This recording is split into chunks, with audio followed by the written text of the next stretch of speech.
Bonjour à tous et bienvenue dans cette nouvelle vidéo où on va encore parler des condensateurs. Puisque sur la dernière vidéo, j'ai encore eu des gens qui sont venus me dire que ça ne servait à rien, que changer les condensateurs, c'était prendre le risque d'abîmer la machine et que bon sang de bonsoir, j'ai pu lire, ma machine fonctionne parfaitement, donc ça vaut pas le coup de changer les condensateurs. Je ne ferai pas changer la vie de tout le monde, mais j'arrive plus à savoir si je suis pas assez clair ou si on n'est pas assez nombreux à marteler que c'est un problème réel. Je ne sais pas. Donc, nous voici sur une carte d'Amiga 600, très jolie au demeurant, qui a fumé, d'après son propriétaire, avec une odeur absolument nauséabonde. Et donc cette carte est en écran noir, elle ne fonctionne pas. D'après les dires du client, moi je ne vais pas la redémarrer. Tout simplement parce que voici une petite série de photos. Donc ici on peut voir les traces d'acide qui font un petit amas charbonneux, on va dire. On voit que ça a mangé le vernis sur la piste, le cuivre est à nu. On voit que les VIA sont touchés et les soudures sont très oxydées. Idem ici, toujours sur l'ampli audio. On voit que les soudures en fait sont brillantes, elles sont couvertes d'acide. On voit quelques projections en dessous. Là je précise que j'ai pas encore touché à l'Amiga. Là, en gros plan, on voit l'état des soudures qui n'est absolument pas joli. Ça se découpe dans tous les sens. Là, donc c'est un autre point de vue de la première photo. Donc pareil, on voit que c'est très attaqué. Voilà. En plus gros plan, bon là, ça se voit pas très bien, mais ce que je voulais montrer, c'est qu'en fait, tout ça, c'est brillant parce qu'il y a de l'acide absolument partout. Là, on est à côté d'un condensateur. Et là, flaque d'acide, parfaitement visible. Ici, on voit que ça a légèrement attaqué le VIA puisque la soudure est de couleur terne, comme sur la résistance qui est ici. Et en fait, on peut voir que le VIA, la soudure a complètement craquelé à l'intérieur. Et si on regarde bien, on voit une fissure sur la soudure de la résistance. Donc ça, quand l'Amiga va chauffer ou se refroidir, ça va se rétracter ou se dilater. Et du coup, ça peut créer un court-circuit. Là, on voit que les VIA sont vraiment attaqués. Les soudures aussi. Et encore les soudures et les VIA. Et c'est encore abîmé, et c'est encore plein d'acide. Bon sang. Voilà, il n'y a pas à dire, il y a de l'acide, et l'acide attaque, et c'est l'acide des condensateurs qui attaque la carte mère, les soudures, et qui va créer énormément de pannes. Donc sur ces photos, on voit vraiment les dégâts d'acide. On voit que les soudures ont séché, elles ont changé de couleur. On peut voir que l'ampli a littéralement brûlé au niveau de ces pistes, et ça c'est la réaction électrolytique en fait qui se produit quand on fait passer une tension dans un circuit qui contient de l'acide, hein, ça fait le même principe qu'une électrolyse. Donc ça a mangé les parties aluminium, les pistes, ainsi que les VIA. Donc là les dégâts sont à peine visibles, puisqu'en plus c'est sous le lecteur de disquette, mais ils sont réels et cette machine est désormais en panne.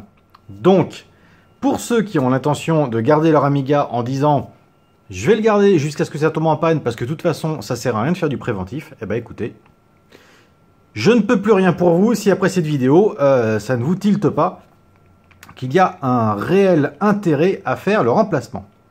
Bref, première chose, on va retirer bien évidemment les condensateurs, faire un gros nettoyage.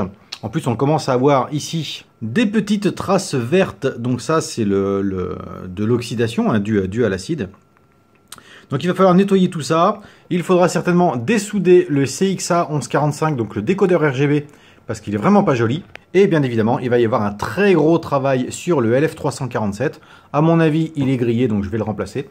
Mais il va falloir dessouder tous les composants qui sont ici pour retirer l'acide et nettoyer ça correctement. Donc, on se retrouve une fois que tout est démonté. Alors, nous sommes déjà à quelques heures plus tard, 2 précisément.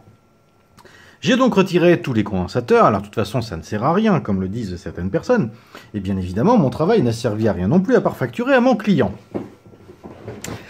Alors, cet Amiga ne démarre plus parce que l'acide a tellement mangé les pattes. Donc là en fait j'ai dessoudé donc le LF347, donc l'ampli audio, les condensateurs, mais ici se trouve le E555 qui est donc le composant qui gère le soft reset. Et donc là à mon avis ce qui faisait que l'Amiga ne démarrait plus ou plus correctement, c'est tout simplement parce qu'il y a une patte, voilà, un pad précisément, donc la partie que l'on doit souder. Vous voyez, il y en a 3 ici, 4 là. Et bien celle-ci a été rongée par l'acide et la piste est coupée. Donc il va falloir faire un pont pour réparer ça. Ça va peut-être pas être forcément simple, mais au moins on a une bonne raison de la panne. Donc, le changement de condensateur n'est pas une option. Je devrais faire un hashtag, tiens. Allez, on répare. Donc pour remédier à ça, j'ai dû faire un petit pont sur le E555 donc pour corriger la piste, puisque, comme on peut le voir sur Amiga PCB Explorer, en fait, les deux pattes sont reliées entre elles. Donc un simple pont par le dessus a suffi à corriger ce problème. Maintenant, est-ce qu'il va démarrer? Surprise! Pour ce test, je vais utiliser donc mon Gotek avec sur la clé USB je crois que c'est Golden Axe en ADF. Et on fera bien évidemment un test aussi avec le port d'IDE, voir s'il fonctionne. Alors, hop, c'est parti. La clé USB est dans le lecteur.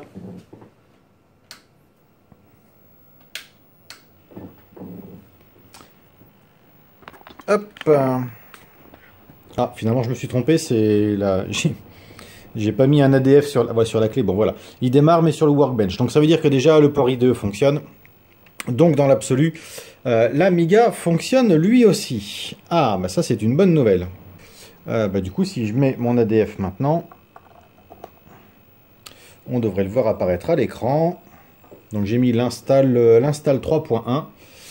Voilà, donc j'ai bien l'install 3.1 qui apparaît à l'écran. Donc, le lecteur de disquette fonctionne. Et bien c'est plutôt pas mal. Je vais brancher une souris pour vérifier quand même que tout fonctionne correctement. Donc la souris fonctionne, pas de souci. Maintenant j'ai envie d'essayer de démarrer uniquement sur le Gotek. Alors j'enlève ma compact flash, je remets ma clé USB. Hop. Alors visiblement la disquette est en train de charger.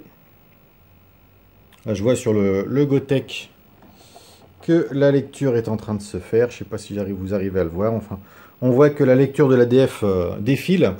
Donc, normalement, on devrait avoir le Workbench qui s'installe. Donc, il ne me reste plus qu'à mettre des nouveaux condensateurs, puisque je précise que la carte fonctionne actuellement sans condensateur. Encore une fois, je le répète, un Amiga peut démarrer sans condensateur. Vous n'aurez juste pas de son. Voilà. Donc, je vais recaper tout ça. Et puis ensuite, on va voir pour le son, s'il fonctionne correctement. Voilà, donc on a l'install du 3.1 qui est démarré. Hop, pareil, c'est démarré. Donc voilà, c'est démarré. Donc, lecteur de disquette est opérationnel. Lui aussi. Ah, bon. Allez, c'est parti. Recapage. Donc voilà, cette réparation est terminée. Les condensateurs ont été remplacés.